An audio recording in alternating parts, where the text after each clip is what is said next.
প্রিয় দর্শক, রাস্তাঘাটে, গ্রামের হাট বাজারে, বাড়ির উঠোনে কিংবা ঘরের ভেতর এত বেশি গরম পড়ছে, শেষ পর্যন্ত ভাবলাম যেহেতু গ্রামে থাকি, বাগানে গিয়ে একটু দেখি সেখানে শান্তি মেলে কিনা। অবাক করা বিষয়, যখন বাগানে আসলাম অনেক গাছগাছালি, কিন্তু গাছের একটা পাতা পর্যন্ত নড়ছে না। কি একটা অবস্থা! গাছের একটা পাতা পর্যন্ত নড়ছে না, বাতাস তো অনেক দূরের কথা। এবং কিছুক্ষণ আগে যখন ফেসবুক স্ক্রল করছিলাম, সময় টেলিভিশনের একটা রিপোর্ট দেখছিলাম। রাস্তার পিচ করা রাস্তার উপরে যে পিচটা থাকে, যেটা বিটুমিন দিয়ে বানানো হয়, সেই বিটুমিনটা, সেই পিচটা খসে খসে গলে পড়ে যাচ্ছে। কি পরিমাণ তীব্র তাপদাহ হলে এই ঘটনাটা ঘটতে পারে? রাস্তার যে পিচটা গলে পড়ে যাচ্ছে। যদিও বাংলাদেশের রাস্তা, এখানে যে পিচটা করা হচ্ছে, এখানে কিন্তু সত্যিকারের খাঁটি ভিটামিনটা দেওয়া হচ্ছে না, এখানে অনেক ভেজাল আছে, সেটা অবশ্যই স্বীকার করছি। এরপরে বাংলাদেশে এত বেশি পরিমাণ গরম পড়ার কারণটা, সত্যিকারের কারণটা কি জানার জন্য গুগলে সার্চ করলাম এবং 3টা অথেন্টিক সোর্স জানতে পারলাম কী কারণে বাংলাদেশে এই মাসে আসলে এত বেশি গরম পড়ে। এবং অন্যান্য বছরের তুলনায় এবার কিন্তু রেকর্ড পরিমাণ তাপমাত্রা কিন্তু বাংলাদেশে পড়ছে। তো সেখানে গুগলে সার্চ করার পর প্রথম যে কারণটা জানতে পারলাম, সেটা হচ্ছে বছরের অন্যান্য মাসের তুলনায় এই এপ্রিল মাসে বাংলাদেশের যে ভৌগোলিক অবস্থান, এই ভৌগোলিক অবস্থানের কারণে সূর্য সবচেয়ে বেশি পরিমাণ তাপ প্রদান করে।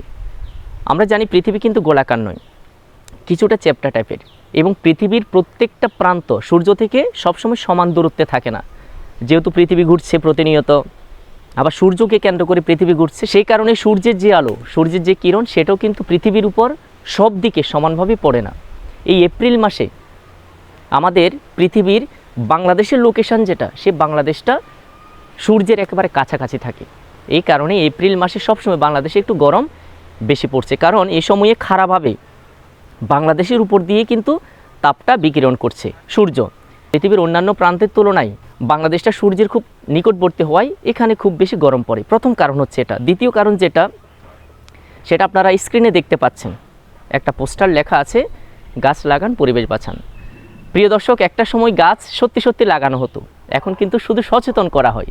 বিভিন্ন শহর অঞ্চলে, রাস্তার অলিগলিতে দেখা যায়, ভবনের দেয়ালে দেখা যায় গাছ লাগান পরিবেশ বাঁচান, সচেতন করা হয়, কিন্তু বাস্তবে গাছ কিন্তু কেউ লাগাচ্ছে না। যার কারণে নির্বিচারে গাছ কমে যাওয়ার কারণে, কেটে ফেলার কারণে পৃথিবীর তাপমাত্রা, বায়ুমণ্ডলের তাপমাত্রা পূর্বের তুলনায় দিন দিন বেড়ে যাচ্ছে। আর এটা কিন্তু রাতারাতি হয় না, দীর্ঘ অনেক বছর ধরে যখন গাছপালার শুধুমাত্র কেটে ফেলা হয়, কিন্তু নতুন করে লাগানো হয় না, তখনই কিন্তু কয়েক বছর পরে গিয়ে পৃথিবীর উপর একটা ইফেক্ট আসে। হয়তো সেই ইফেক্টটা এখন চলতেছে। আমরা জানি একটা দেশের মোট আয়তনের তুলনায়, মোট আয়তনের সাপেক্ষে 25 ভাগ বনভূমি থাকা প্রয়োজন। সেই তুলনায় শুধু বাংলাদেশের কথা যদি আমরা চিন্তা করি, মাত্র 15% কাছাকাছি বনভূমি কিন্তু বাংলাদেশে আছে। তো বাংলাদেশে তাপমাত্রা বেড়ে যাওয়ার এটা একটা বড় কারণ। 3 নম্বর যে কারণটা বলবো, সেটা হচ্ছে গ্লোবাল প্রবলেম। পুরো বিশ্বে কিন্তু বায়ুমণ্ডলে বিভিন্ন গ্রিন হাউস গ্যাসের মাত্রা বেড়ে যাচ্ছে। Carbon dioxide, methane gas, CFC gas, sulphur dioxide, nitrogen dioxide, হ্যাঁ, নানান ধরনের গ্রিন হাউস গ্যাসগুলো কি বেড়ে যাচ্ছে বায়ুমণ্ডলে। ফলে পৃথিবীতে সূর্যের যে তাপটা আসে, সেই তাপটাকে ওই গ্যাসগুলো আর বাইরে যেতে দেয় না, বায়ুমণ্ডলের কাছাকাছি রেখে দেয়।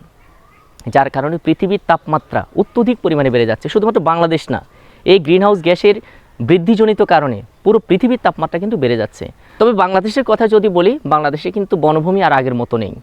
আগে যে পরিমাণ গাছপালা ছিল, বন জঙ্গল ছিল, সেগুলো কেটে নগরীতে পরিণত হচ্ছে, শিল্প কলকারখানার যুগ, ইন্ডাস্ট্রি গড়ে উঠছে। আগে যে গ্রামগুলো ছিল, গ্রামগুলো ধ্বংস করে দেওয়া হচ্ছে, হ্যাঁ, সেখানে ছোট ছোট নগরী গড়ে উঠছে। এটা একটা প্রধান কারণ। আর এই কারণে পৃথিবীর তাপমাত্রা দিন দিন বেড়ে যাচ্ছে, স্পেশালি বাংলাদেশের টেম্পারেচারটাও দিন দিন বেড়ে যাচ্ছে। সকলে ভালো থাকবেন, ভালো লাগলে শেয়ার করবেন।